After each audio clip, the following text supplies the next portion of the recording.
Hola a todos, vamos a hablar sobre el manual de bioseguridad hecho por las estudiantes de la Universidad Manuela Beltrán, Tatiana Contreras y quien les habla Alejandra Díaz. En cuanto a la definición, hablamos que es un conjunto de actividades, intervenciones y procedimientos de seguridad ambiental, ocupacional e individual que buscan garantizar el control de un riesgo biológico. Eso se hace con el fin de implementar medidas de bioseguridad para los prestadores de servicios de salud, áreas de trabajo e instrumental o equipo utilizado en las prestaciones de servicios. Entonces, como objetivo, se tiene que contribuir a la prevención de riesgos o infecciones derivadas de una exposición de un agente físico, químico, biológico, con el fin de disminuir el riesgo. En cuanto a las definiciones importantes, hablamos de las normas de bioseguridad, que son normas de precaución que deben aplicarse a los trabajadores en las áreas asistenciales, con manipulación de sangre. Entonces hablamos de secreciones, fluidos corporales y tejidos provenientes de cada paciente. En cuanto a la limpieza, hablamos de un procedimiento mecánico que remueve el material extraño u orgánico de una superficie que puede preservar bacterias al oponerse a una acción biodegradable en las soluciones antisépticas. En cuanto a la desinfección, se habla que es una destrucción de microorganismos en una superficie por medio de agentes químicos o físicos. En cuanto a los microorganismos, se habla que es cualquier organismo vivo de tamaño microscópico, incluyendo bacterias, virus, levaduras, hongos, algas y protozoos. En cuanto al riesgo biológico, es una situación potencial en la que una persona se encuentra en peligro de adquirir una enfermedad o sufrir algún accidente. En cuanto a la asepsia, se habla que es la ausencia de microorganismos que pueden causar una enfermedad. Este concepto incluye la preparación del equipo, la instrumentación, el cambio de operaciones mediante los mecanismos de esterilización y desinfección. En cuanto a la antisepsia, se habla que es el empleo de sustancias químicas para inhibir o reducir el número de microorganismos de la piel, mucosas o membranas. En cuanto a la precaución del ambiente, se habla que es un principio seguro en el cual exista un peligro o daño irreversible. La falta de certeza científica absoluta no deberá utilizarse como una razón para postergar la adopción de medidas eficaces para implementar la degradación del medio ambiente. En cuanto a la prevención, se habla que es un conjunto de acciones dirigidas a identificar, controlar, reducir factores de riesgos biológicos del ambiente y de la salud que puedan producir una consecuencia del manejo de residuos, ya sea en prestación de servicios o cualquier otra actividad que implique la generación, manejo o disposición de la clase de residuos, con el fin de implementar que aparezca un riesgo o una enfermedad que suponga una ocasione mayores daños. En cuanto a la transmisión del contacto, se habla que está considerada como una forma de transmisión, ahorita que hablamos del coronavirus, de todo el contacto que pueda tener una persona con un objeto o con otra persona. En cuanto a los principios básicos de bioseguridad, este habla de 3 pilares importantes que sustentan el origen de las precauciones universales, que tenemos 3: universalidad, barreras de protección y medidas de eliminación. En cuanto a la universalidad, hablamos que son técnicas de procedimientos destinados a proteger el personal que conforma el equipo de salud y de la posible infección de ciertos agentes. En cuanto a las barreras de protección, hablamos de los elementos que protegen al trabajador y en las cuales se clasifican en la inmunización activa, que quiere decir que tiene que tener el esquema de vacunación completo, y el uso de barreras físicas, que son los elementos de protección de seguridad y personal. En cuanto a las medidas de eliminación, se habla que comprende el conjunto de dispositivos y procedimientos adecuados a través de los cuales los materiales utilizados a la atención de pacientes, podría ser para la eliminación de residuos. En cuanto a los elementos básicos de seguridad, hablamos que son elementos básicos en la seguridad biológica que hacen que haya una contención del riesgo provocado por los agentes infecciosos, en los cuales se divide en 3. Entonces están las prácticas en el lugar de trabajo, el equipo de seguridad y el diseño de construcción de las instalaciones. En cuanto a las prácticas de trabajo en el lugar, se habla que son los elementos más básicos y que a la vez son los más importantes en la protección de cualquier tipo de trabajador. En cuanto al equipo de seguridad, se habla en las barreras primarias, que son los elementos de protección personal, como guantes, tapabocas, calzado, batas. En cuanto al diseño de construcción de las instalaciones, se habla que son las barreras secundarias, determinadas a una evaluación de riesgo. Entonces se habla de las puertas, los cuartos de aislamiento, el aire acondicionado y entre otras. En cuanto a las normas de bioseguridad, se debe mantener un lugar de trabajo en condiciones higiénicas y aseadas, evitar maquillarse, fumar o comer en el sitio de trabajo. no guardar alimentos en los equipos donde se refrigeran sustancias contaminantes, ni siquiera en el puesto de trabajo, lavarse las manos antes y después de consumir alimentos, utilizar la forma sistémica de los guantes plásticos y procedimientos que manipulan instrumentos o equipos contaminados, abstenerse de tocarse las manos enguantadas por parte o alguna parte del cuerpo con objetos que estén contaminados. En cuanto a los elementos de protección, que estén en óptimas condiciones, realizar un aseo óptimo, seguro y pues un fácil acceso. Y lo último es desinfectar y limpiar las superficies de los equipos de trabajo y en caso de contaminación puede ser desecharlos.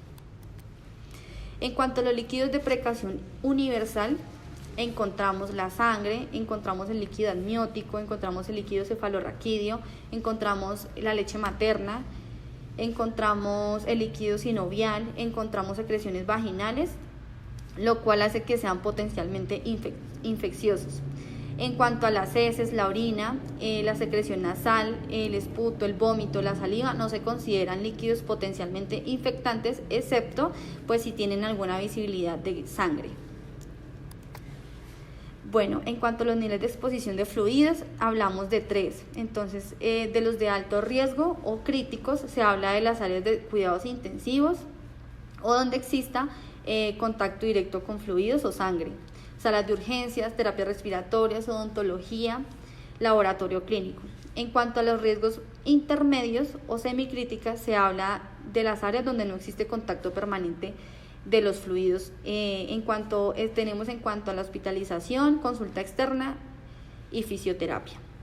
En cuanto a los riesgos bajos o no críticas, hablamos de las áreas que implican el contacto bajo con sangre, o sea, no hay contacto, y de las áreas, entre las áreas encontramos farmacéuticas, salas de espera y oficinas. Bueno, en cuanto al lavado de manos, hablamos que debe realizarse 5 veces al día y empezamos con mojar las manos, luego depositar jabón en las manos y empezar a hacer frotación con las manos en las uñas, en cada dedo. Luego realizar el lavado de manos por 30 segundos o más si se puede y enjuagar otra vez de nuevo las manos. Secarse siempre con una toalla desechable y cerrar la llave del grifo con la misma toalla. Deberíamos hacerlos todo y debería ser esto en todo el mundo. En cuanto al uso de elementos de protección personal, se habla que tienen como función principal pues proteger las diferentes partes del cuerpo para evitar un trabajador tenga un contacto directo y disminuir los factores de riesgo que pueden ocasionar una lesión o una enfermedad. Se habla que también tiene características dentro del uso que deberían ser el compromiso de los trabajadores, formando una concientización de las necesidades sobre su uso, previa revisión de los riesgos para saber las necesidades que el trabajador necesita, capacitación sobre el uso correcto de los elementos de protección personal y que ayuden a proteger la salud física y la integridad física de cada trabajador, mantener el adecuado y vida útil de la disposición adecuada de cada elemento de protección personal. Este proporciona una barrera determinando el riesgo, mejorando la integridad física pues, del trabajador. Entonces, en cuanto a los tipos de elementos de protección personal, encontramos unos específicos que son para la cabeza, las manos, los pies, los oídos y las protecciones para respiratorias, que podría ser el uso de tapabocas, y las protecciones ergonómicas que podrían ser para fajas en forma lumbar.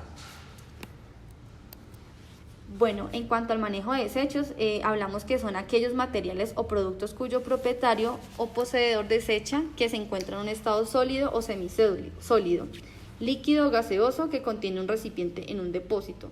Entonces, aquí hablamos que los residuos se debe realizar campañas de información y concientización para la recolecta y separación de cada residuo. Entonces, también se debe informar a los empleados los peligros y así reduciendo los accidentes de trabajo y los riesgos contaminantes. Se debe utilizar las medidas posibles con el papel reciclado y se debe aplicar las 3 R, entonces reducir, reutilizar y reciclar. Bueno, en cuanto al código de colores, entonces hablamos que el verde es para desechos ordinarios y no reciclables. Entonces el rojo son desechos que implican riesgo biológico. El negro dice que son desechos anatomopatológicos y el naranja deposita material de plástico. La caneca blanca deposita material de vidrio y la gris papel, cartón y similares. En cuanto a las características de las canecas, hablamos del color, acorde pues a la clasificación que les nombré, y hablamos de que deben ser de material plástico, deben ser livianas y de fácil transporte, deben ser de tamaño adecuado y deben tener un pedal. Entonces todo esto es reglamentado en Colombia por la resolución 2400 de 1979 del Ministerio de Trabajo y Seguridad Social, en el artículo 38 y en el artículo 45. Bueno, ahora sí, para recordar en tiempos de cuarentena, entonces recordemos que los niveles de bioseguridad hay 4. Entonces en este encontramos los agentes patógenos que suelen ser provocados por enfermedades graves que tiene el ser humano, que puede ser transmisible fácilmente por un individuo a otro. Ese es el caso del coronavirus. Entonces ahora aquí tenemos como las actividades que debemos tener en cuenta. Entonces en cuanto a las generales, pues el COVID se transmite a través de góticas respiratorias que se producen de una persona infectada, estornudar o toser a 1 metro de distancia. En cuanto a las precauciones, están diseñadas para reducir el riesgo de la transmisión de microorganismos. Entonces se debe acudir al lavado de manos, uso de guantes, uso de elementos de protección personal, cuidado para el manejo de la ropa y el ambiente, estornudar en el antebrazo o en un pañuelo, nunca sobre la mano, y tener una limpieza y desinfección en la casa. En cuanto a aislamiento y mantenimiento de las indicaciones, si se sospecha de una persona que tiene síntomas del COVID, debe consultar al médico si presenta fiebre por encima mayor de 39 grados, tos y dificultad respiratoria. Se debe tener un ambiente físico para la atención de portadores de COVID. Bueno, en cuanto a la casa, entonces hablamos de la limpieza y la desinfección de la vivienda, tomar medidas de prevención al salir de la casa, la limpieza de las mascotas, por ejemplo, si digamos salen, entonces cuando ingresen, limpiarle las paticas, lavarse las manos 5 veces al día y aplicar gel antibacterial durante los periodos del día.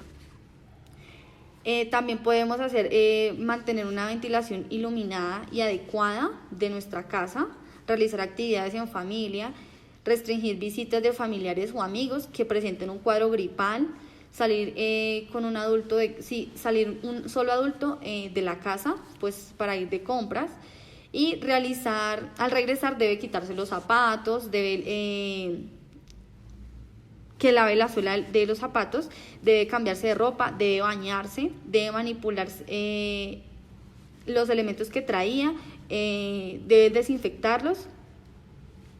Y esas son como las recomendaciones que tenemos. En cuanto al aislamiento preventivo entre la sociedad. Y listo, aquí terminamos con la bibliografía. Entonces fue sacado de normas de bioseguridad, sacado del Ministerio de Trabajo y de Seguridad y el Ministerio de Protección Social y Salud. Muchas gracias.